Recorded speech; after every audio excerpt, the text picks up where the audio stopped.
also for the world. It's not enough to return to conditions before January 6th or even before Donald Trump was our president. Our democracy did not end up on life support in one day. It has been ailing for years. I saw it when I was the school superintendent here in Denver, where families were working 2 and 3 jobs and couldn't get their kids out of poverty. I've seen it all over the state of Colorado over the last 11 years, where people tell me they're working harder than ever before, but they can't afford the foundations of a middle-class life. They can't afford housing, healthcare, higher education, early childhood education. They can't save. They feel like their kids are going to live a more diminished life than the life they're leading, and they already feel that they're living a more diminished life than their parents lived. And these are the anecdotal reflections of an economy that for 50 years has worked really well for the top 10% of Americans and hasn't really worked for anybody else. A country with some of the worst economic mobility in the industrialized world, and a country with some of the highest childhood poverty rates in the industrialized world. What's Washington's answer been? To shower the wealthiest Americans with almost $5 trillion in tax cuts since 2001, then spend another $5.6 trillion fighting 2 20-year wars in the Middle East. And as Washington frittered away $10 trillion on tax cuts and wars, it neglected the American people's needs at home. At the same time, there was a tendency in Washington to assume that because our democracy has been around for 240 years, that it will always be here, to assume that our job is basically done, that we can put our feet up and scroll endlessly through social media and coast on the legacy generations of Americans have secured for us. That false comfort has led us to make a lot of dangerous assumptions, that the perpetual partisan warfare back in Washington doesn't cause any real damage, that a diet starved of local newspapers and saturated with cable news could nourish a healthy democracy, that social media algorithms infecting our neighbors with conspiracy theories were just the price of free speech in the 21st century. And most important, that our nation could prosper in any meaningful sense when so many American families could not.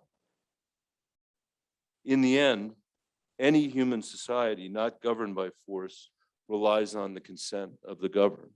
Our founders studied history, and they knew that economic insecurity breeds tyranny.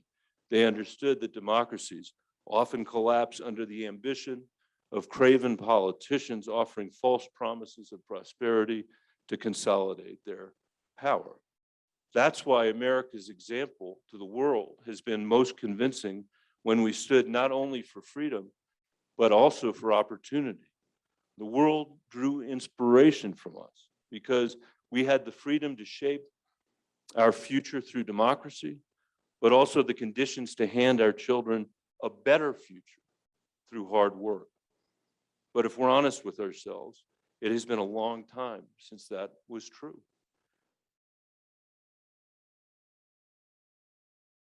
Senator, we're going to take one question. We have, as you know, an online audience zooming in, and so we'll take a question from the audience. A question you mentioned Tehran in passing. The question is what should an agreement, a new agreement with Iran, include that's not included in the old JCPOA? I would say the most important thing is the time frame. That the time frame was not long enough, and we should try to get a longer time frame. There are other things that I'd love to have in there. I mean, you know, Iran is an incredibly dangerous actor in the Middle East. It would be hard to overstate how dangerous they are, and their conventional threat is deeply problematic. I mean, and which when I say that, I mean the proxies that they have assembled across the Middle East and are using to incredible effect from Yemen through Syria, through Iraq and Syria to Lebanon, and the ballistic missiles that they have. And obviously, any agreement would be one you'd want to have that stuff as part of the agreement. And some of the criticism for President Obama was, well, you didn't get that stuff in the agreement. But the point, I mean, what you need to know is that the more you get, the more you have to give. And it will be interesting to see what the Iranians will want as we try to make the agreement stronger on our end. It's not clear with the election in Iran that, you know, there's going to be much appetite for further negotiation on this. We just don't know right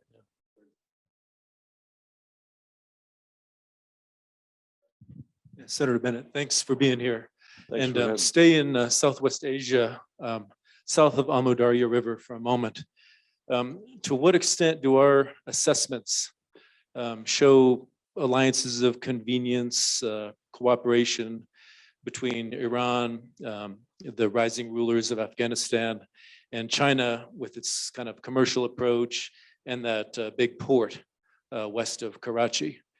I'm just wondering if that's happening in terms of those powers and perhaps others taking advantage of our diminished sphere of influence, and how would you see that playing out? Well, I think, again, I think Iran's concerns in Afghanistan really relate to the Shia Muslims that are in Afghanistan. And I think they don't have some, you know, great alliance with the Taliban. And what they probably want more than anything else in Afghanistan is some version of stability, so they don't have to worry about things spilling over into Afghanistan. Somebody said to me yesterday that they thought that the Chinese were going to be the big winners here, that in Afghanistan, that the Chinese would fund the Taliban because nobody else is going to fund the Taliban, and that would be good for the Chinese.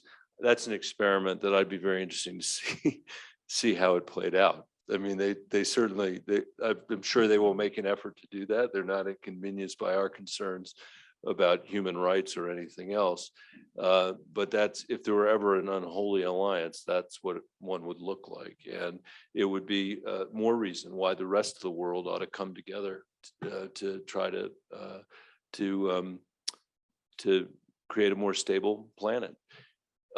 Tehran is obviously, I mean, what they are shooting for is regional hegemony. And I think they feel like they're on track to being able to do that because of their, because of the proxies they've got and the lethal nature of what they're doing.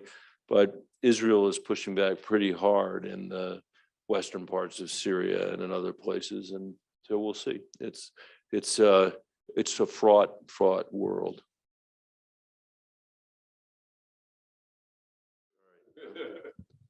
Considering that we just got out of a fairly open-ended 20-year military engagement that, as we know, has not really ended the way we hoped, is it time for Congress to limit the future ability of the executive branch to engage in military actions without declarations of war? Yeah, look, I think that Congress's oversight, record of oversight during this 20-year period is pitiful. It's pitiful. And we ought to be considering what that means for the War Powers Act, what that means for the use of force authorizations that we have, you know, passed in 2001 and then never look at again, and what it means in terms of the relationship and the balance of power between the executive branch and the legislative branch. The reason why presidents have done what presidents have done is that among other reasons, is that the Congress is completely dysfunctional. And when that happens, you get a tendency to try to go your own way. And I actually sort of understand that. I don't like it. I sort of understand it. I can appreciate why that would be. And that's why one of a million other reasons, having a functional Congress would be a really good thing. And another day, I'd love to come back and talk to you a little bit about what that might look like, because it'd be really nice to find a place, or to find myself working in a place that function. Well, we're going to take you up on that offer. Right. Your extraordinary range of topics that you covered, we could go on all night. I know you can't, and we really, really appreciate your time tonight. Thank you.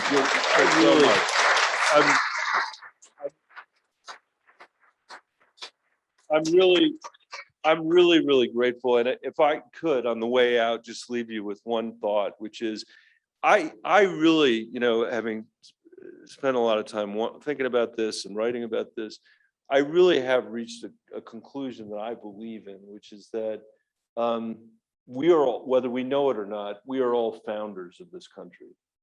That may sound like an odd thing to say because they're the ones that wrote the original documents.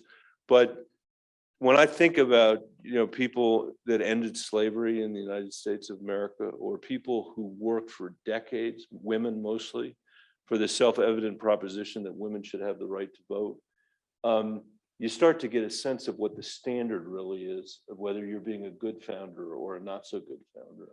And I think those people that accomplished that deserve that title as much as the folks that wrote the Constitution and chose to enslave people at the same time they did that.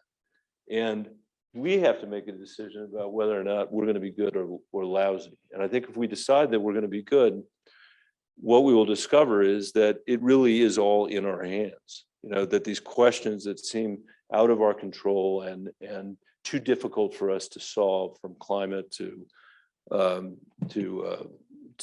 childhood poverty to whatever, the deficit, if that's what you're worried about, that we can actually solve this stuff. And I think we can. We just can't do it with the low-grade political conversation we've been having in this country for the last 10 years. That will never work. Thank you. Thank you.